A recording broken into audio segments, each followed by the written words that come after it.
Before we begin, take a moment. This is not just a story about music. It is a story about death, silence, and inevitability. The Funeral March by Frédéric Chopin, known as Marche funèbre, is one of the most famous pieces of music ever written about death. It was composed by Frédéric Chopin in 1837 and later became the third movement of his Piano Sonata No. 2 in B-flat minor, Opus 35. Today, this march is recognized worldwide as a universal symbol of mourning. What many people do not know is that the Funeral March was written before the rest of the sonata. Chopin did not begin with a full sonata. He began with death. Only later did he surround the march with the other movements, as if the entire sonata were built around this single idea.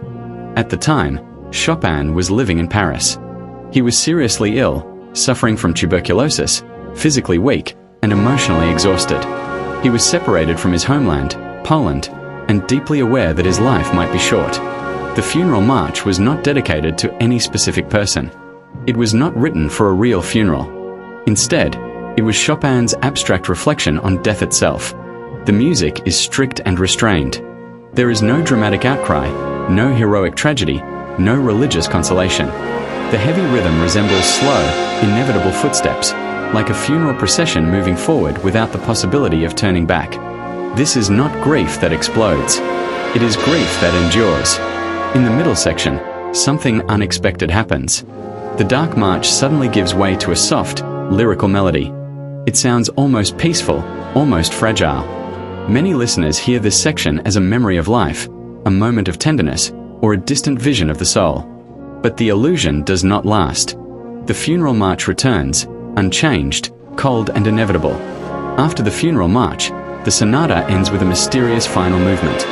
There is no clear melody, no stable harmony, almost no sense of direction. Composer Robert Schumann described it as the breath of the grave. If the Funeral March represents the funeral, then the final movement represents what comes after, emptiness and silence. One of the most symbolic facts in music history is connected to Chopin's own death. On October 17, 1849, the Funeral March was performed at Chopin's funeral in Paris, at the Church of La Madeleine. It was played in an orchestral version. Chopin himself did not orchestrate the march. The orchestration was made by his close friend and fellow composer Napoléon-Henri Reber.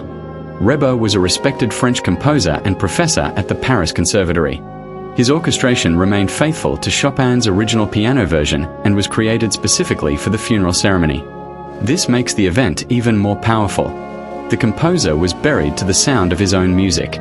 Since then, the Funeral March has been performed at countless funerals and memorials around the world. It has been used for statesmen, composers, national tragedies, and moments of collective mourning. Over time, it became more than a piece of music. It became a symbol. The power of Chopin's Funeral March lies in its honesty. It does not try to beautify death. It does not promise hope or redemption. It simply walks forward, step by step, accepting the inevitable. That is why, nearly 2 centuries later, this music still speaks to us. Quietly, coldly, truthfully.